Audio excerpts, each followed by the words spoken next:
So, having paid homage to the triple gem together, now we sit for meditation. Gentlemen should sit in the cross-legged position, while ladies, who are not accustomed to sitting in the cross-legged position, can sit with their feet to one side if they prefer. You should have your right hand on your left hand, with both hands palm upwards, resting gently in your lap. The index finger of your right hand should be touching gently against the thumb of your left hand, both hands resting gently in your lap. Make sure your body is in an upright position, without slouching forward or leaning too far back, so that both your circulation and your breathing are relaxed and unimpeded. Because everything about the meditation ought to be relaxed. If you are too forced as to your posture, then you will not be comfortable. If you are slouching, then you will get aches and pains. So close your eyes very gently, with your eyelids very gently touching closed. Never squeeze your eyes closed, and make sure there's no pressure around your eyes. Just close your eyes in an ordinary way. For meditation, it is necessary to relax our mind, and in this respect, the Lord Buddha taught the words Jako Patinisako Vimutti Analayo, that we must let go of all things, not being attached to them. Not being attached to our physical body, whether we feel stiff or whether we feel uncomfortable, we should just ignore these things. We mustn't worry about them, because the body we are using for meditation is only like a tool for the mind, to be used in order to reach liberation. Liberation from defilements, in order to reach towards nirvana. Our body is only transient, and we have only temporary use of it. Thus, no matter what may happen, we will not be interested in our body. We must let go of attachment for our body and even for our life. Something we let go of in homage to the teachings of the Lord Buddha. So, no matter what happens, we will not be attached to or worried about our bodily condition. We are going to bring our mind to a standstill. It's our only aim in life, to train the mind to a point where it can be pure and clear, to attain the body of enlightenment inside, not only attaining it, but to become one and the same as it, to know who is our real, true self inside. That is, the body of enlightenment of the Arahant inside of us. And to reach this point in our meditation can be said to be our obligation as a human being, as the Lord Buddha used the words katang karaniyang, something which we have to do for as long as our body is still viable. Once our mind comes to a standstill, we will be able to liberate ourselves from the cycle of existence. So there is no use in being attached to our own body or the bodies of other people, especially those of our relatives or of our husband or wife, because all of these things end up bringing us suffering eventually. They bring us anxiety, absent-mindedness, worries and doubts. They bring all sorts of suffering to us simply because of the fact that we are worried about them. The fact that we are worried about them is because we don't realize our real, true aim in life, the real reason for having our human body in life. Once we don't know about our real aim in life, then it opens the way to hundreds of causes of suffering in our life. So we have to let go of our body. If we don't do it now, then we have to do it anyway at the time when we come to the end of our lives. So we should make our mind relaxed and allow our mind to come to a standstill. Today, as we meditate, we'll take the opportunity to explore the nature of the pathway to nirvana. But before we do that, for those who are newcomers to the meditation, we should familiarize ourselves with the 7 bases of the mind first.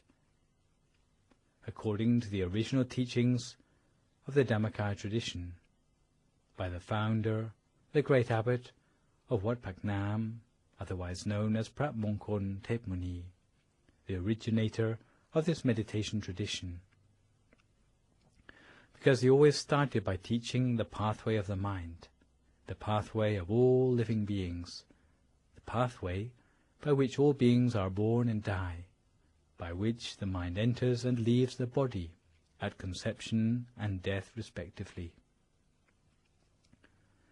The first point on this path, the first base of the mind, is at the nostril. For ladies, the left nostril; for gentlemen, the right nostril. The second base of the mind is inside the nose, just next to the corner of the eye. For ladies on the left side, for gentlemen on the right side. The third base is at the center of the skull, on the same level as the eyes. This point, and all the subsequent points, are the same for ladies and for gentlemen. The fourth base is at the roof of the mouth. The fifth base is at the center of the throat, just above the Adam's apple. The sixth base of the mind is in the middle of the stomach, at the same level as the navel. Supposing you were to take 2 thin threads, the first running from your navel directly through your back on the horizontal axis, and the second running from the right side to the left side, also horizontal on the same level. The point where these 2 lines intersect, no larger than a pinpoint, is called the 6th base of the mind. This is where a sphere of Dhamma is to be found, which is clear and bright, transparent, and about the same size as the yolk of an egg, with its center at the point of intersection of the 2 threads. This sphere of Dhamma is very important, because without this sphere it would be impossible to take birth in human form. If this sphere is bright, your life will prosper, but if this sphere becomes dull or darkened, then it predicts that life will soon bring you problems. Every human being has this sphere at their center, and the existence of the sphere is proof that anyone who makes an effort in their meditation to the point that they can bring their mind to a standstill can succeed in meditation. This is because they don't need to create anything new in their meditation. All they need to do is to tune in their mind to see what is already there. 2 finger breadths above this intersection of the 2 threads. Supposing you were to take your index finger and your middle finger together, and to place them on the intersection of the 2 threads, then exactly that distance, the distance of 2 finger breadths above the intersection of the 2 threads, is what we call the 7th base of the mind. It is the precise center of our body, and in fact it's this final point which we are interested in. It's the most important of all the bases, of all 7, which we've already mentioned. Because all the senses, whether it be eye, ear, nose, mouth, or sense of touch, are focused at this point. This point is the place from which we are born and from which the mind leaves the body when we die. When we are born, the spiritual component moves through all the 7 bases of the father. When the father and the mother come together for conception, the spiritual component of the baby to be born comes from the father to the mother, collecting up together with it the physical constituents, going down through the 7 bases of the mind, down to implant itself at the 7th base of the mind of the mother in the womb.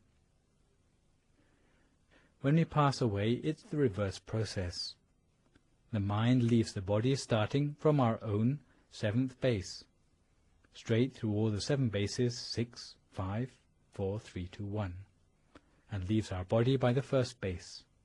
that is, via our nostril. It is also the location of our mind at the time of our falling asleep, and also at the time of our waking. When we come to the end of our human life, the mind leaves the body starting from our own seventh base, straight through all 7 bases, 7, 6, 5, 4, 3, 2, 1, leaving our human body to seek for rebirth somewhere else in the cycle of existence. It doesn't matter whether the next birth will be as an angel or as an animal. If the dying person is destined for a future rebirth, their spirit has to leave the body via the 7 bases. However, if we don't want to be reborn anymore, the mind has to leave the body by a different path, which is directly through the center of the 7th base. It is an inward journey for the spirit, rather than a journey to take it out of the body. If we are making the inward journey, it is different from making journeys in the outside world, where we have to use our feet to walk, or we have to move around. In the outside world we have to think, we have to take action. However, if we want to make the inward journey, we have to start by stopping the mind. The most important point is this one, which is 2 finger breadths above the level of the navel in the center of our body. It's here that we have to bring our mind to a standstill, and it's this place which we have to become familiar with. But in practice, you can just remember it as the point which is roughly in the middle of your stomach. The description so far is only just to become familiar with the rough position of the center of the body, so that you know where to place your attention when you're meditating. We have to start by giving ourselves the feeling that our mind has come to a standstill at the center of the body. We can do this by giving ourselves the feeling that our mind is visualizing a sphere or a crystal Buddha image at the center of our body. In fact, it can be any object at all which we are familiar with, which has a positive association for us. All we do is remember such an image or visualize such an image at the center of our body instead. It's a way of seeing an image at the center of our body, not seeing with the eyes, but seeing with the mind. For those of you who can see the blue-colored top view of the Buddha image shown on the computer display or television screen, also this is a very useful image which you can use. Establish your mind at the center of the body, in just the same way that we might tether a wild animal to a tree. We tether the mind to the center of the body by using a visualized mental object. The image is like an anchor to keep the mind at the center of the body the whole of the time. If we bring our mind back here each time it wanders, before long we will find out that the mind will start to stay there the whole of the time. As the mind becomes established at the center of the body, it will become able to fall through the center. In fact, all we need to do is bring our mind to a standstill at the center of the body, to allow the mind to do this. In fact, all we need to do is to bring our mind to a standstill at the center of the body, to allow the mind to do this. It is not necessary to do anything else. Simply doing this will set the conditions that will lead us to the beginning of the pathway in a way which we never expected. Once our mind becomes properly adjusted, the sphere inside ourselves will start to expand outwards, enlarging outwards, becoming softer, and revealing at its center a pathway which leads further inside. We will find that there is only one pathway, a single pathway which leads towards nirvana, a pathway which the Lord Buddha referred to as Ekalyana Magga. It is the mainstream which has no alternative way. Thus, for anyone whose mind is not at a standstill yet, we should use the following advice. We have to pretend to ourselves that our mind is already at the center of the body. In fact, we are fooling ourselves a little bit by assuming that. But from the fact that we are happy to place our mind somewhere in the center of our stomach, even though it might not be exactly at the point of the center of the body, the fact that we allow our mind to be free of worry at that point, and do this the whole of the time, by day and by night, before long the mind will find its own way to the center of the body. Once our mind becomes properly adapted, steadfast at the center, then it will come precisely to the center of the body. We will not see brightness in the beginning, but we will have the feeling that there is spaciousness inside, as if our mind is light in weight and at ease. Sometimes we may feel as if we could almost float. Some people have the lesser feeling, which would be more like mere spaciousness inside, as if the breathing becomes more refined, or as if we are alone in empty space. Sometimes we may feel merely that our body seems to expand inside, and it may do so more in one direction than in another. Sometimes we may feel as if it is expanding upwards, so that we feel that we grow so tall that our head might reach the ceiling. Sometimes it feels as if we were contracting, as if our body were being pulled down towards the ground. Some people feel as if they were falling down through the center of the body. If it is less refined than that, sometimes we may feel as if the body is swaying, as if we were sitting on a boat, or as if we were being rocked in a cradle. If it is less refined than this still, sometimes we may feel as if our hair is standing on end, or we may feel that our heart is beating more vigorously than usual.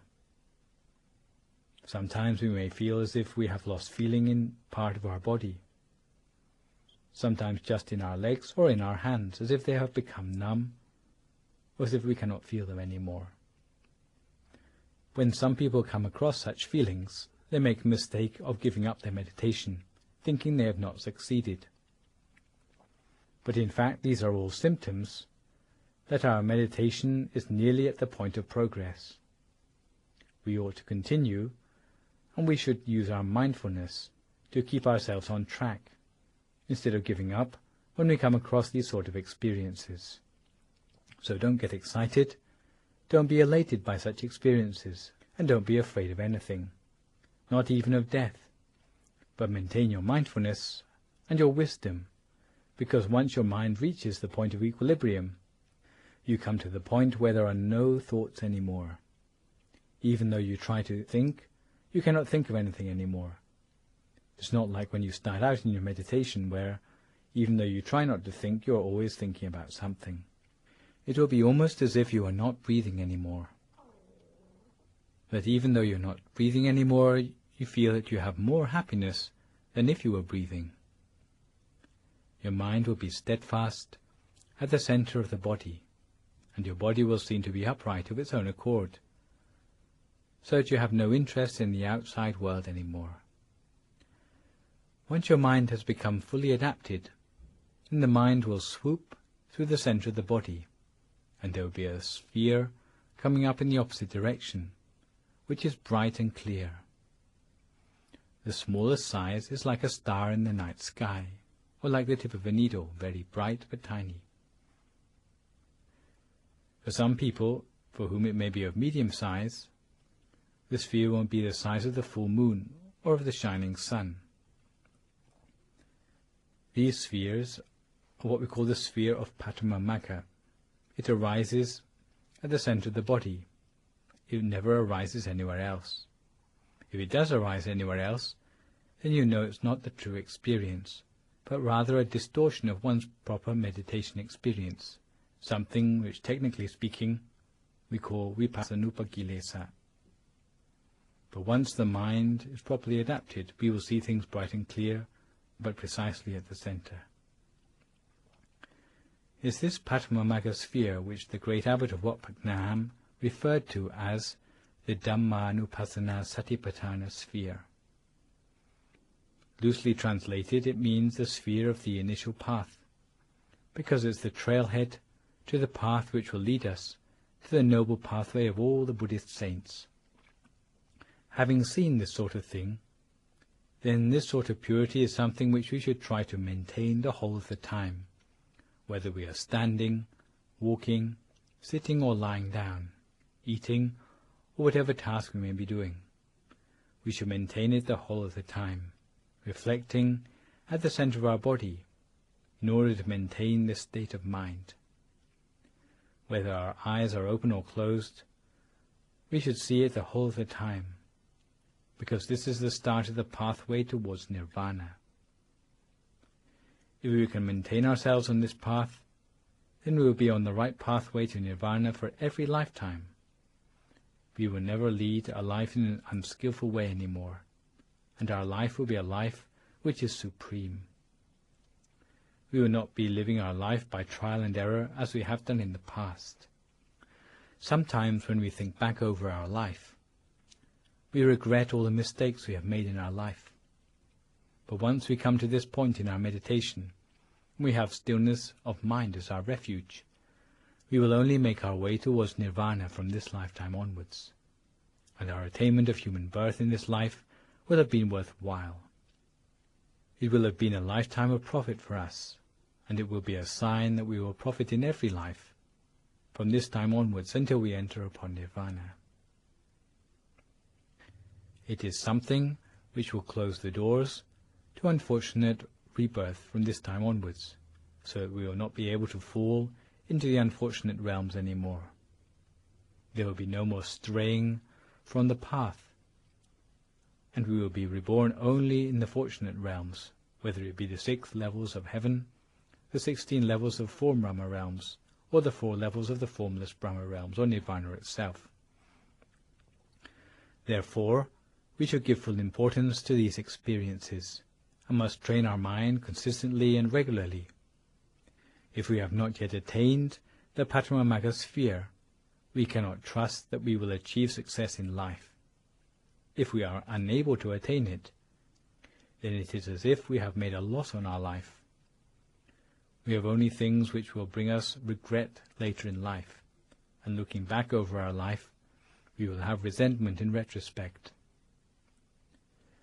As for the way in which we should attain the Patamamaga sphere, everyone should let go of all worries in the world, outside and on the inside, everything about the other beings, the environment, and even about ourselves. We should let go of all these things and bring our mind to the center of the body. We must be interested only in our mind, as if we were threading a needle through the center of our mind.